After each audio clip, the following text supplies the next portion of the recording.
sobre um risco que lá em 2014 nós vimos alertando, que são os investimentos feitos pelo BNDES, por exemplo, financiar o Porto de Mariel em Cuba e também financiar projetos na Venezuela.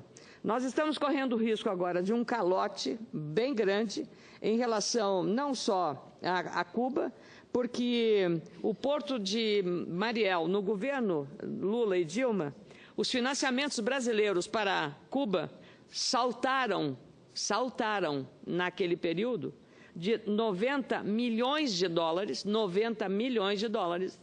para 1,340 bilhões de dólares, incluindo empréstimos do BNDES e também do Banco do Brasil.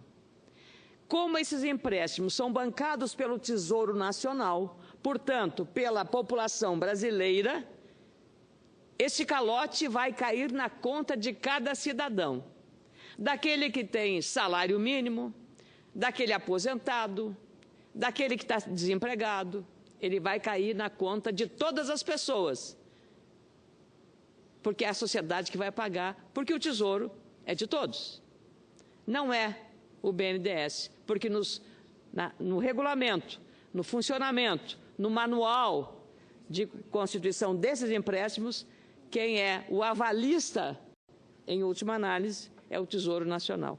Não se discute aqui, eu faço jus ao senador Armando Monteiro, que um dia tivemos aqui nesse plenário um grande debate a respeito da importância que tem os financiamentos que o BNDES faz a empresas brasileiras da exportação de serviços. Muito bem, eu acho que isso é importante, só que o serviço é feito lá em Cuba, o trabalhador que vai construir a obra é lá em Cuba ou é lá na Venezuela. Se fossem os brasileiros que fizéssemos os equipamentos para ir daqui para lá, tudo bem, aceitável, mas do jeito que foram feitos, por influência política e ideológica, especialmente, aí o brasileiro vai pagar uma conta que ele não autorizaria ser feita. Aliás, discutimos em 2014 muitas audiências públicas com a presença aqui do ex-presidente do BNDES, Luciano Coutinho, para tratar desse tema e também para buscar maior transparência nesses financiamentos. Em fevereiro de 2010,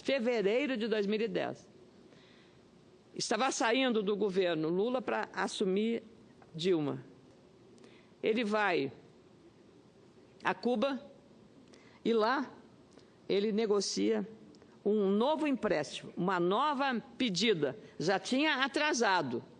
E ele renegocia mais 230 milhões de dólares com o BNDES para concluir o famoso Porto de Mariel.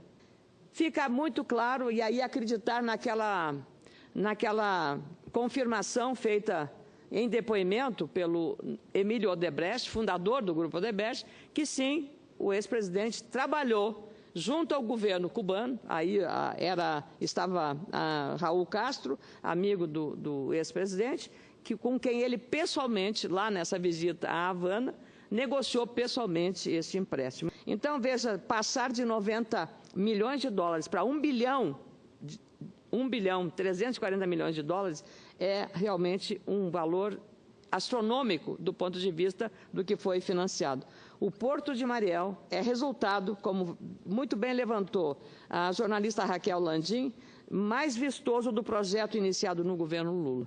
Ele consumiu 682 milhões de dólares em financiamentos do BNDES, em condições muito camaradas. Talvez nenhuma empresa brasileira operando aqui, produzindo para brasileiros, gerando empregos aqui, tenha conseguido o que a Odebrecht conseguiu para essa obra. Foram 5 parcelas, com 25 anos para pagar. Olha, que camaradagem. O maior prazo já concedido pelo Banco Estatal, a juros artificialmente baixos por causa dos subsídios garantidos no Programa de Apoio à Exportação. E apesar das restrições técnicas, o mais importante aí, apesar das restrições técnicas dos técnicos do BNDES, o Brasil aceitou as garantias de Cuba.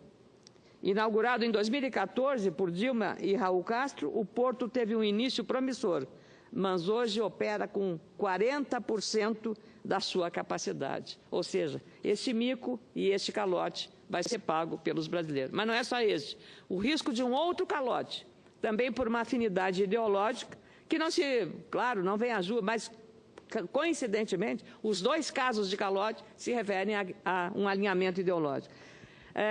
O governo brasileiro vai enviar representantes do Banco Central e do Ministério da Fazenda a Caracas, a capital da Venezuela, para negociar com as autoridades e tentar evitar um calote que pode chegar a 5 bilhões de dólares. Esse calote da Venezuela, 5 bilhões de dólares, ou seja, 15 bilhões de reais. Dinheiro que falta para a saúde, para a educação, para a segurança. A Venezuela já deixou de pagar uma parcela de 262 milhões de dólares, cerca de 820 milhões de reais, a fornecedores brasileiros. Então, as empresas brasileiras que agora pagam a conta desse mico. A maior parte dessa dívida é de obras feitas pelas construtoras Odebrecht, Andrade Gutierrez e Camargo Correia, todas com financiamento do BNDES, e todas dentro da Lava Jato.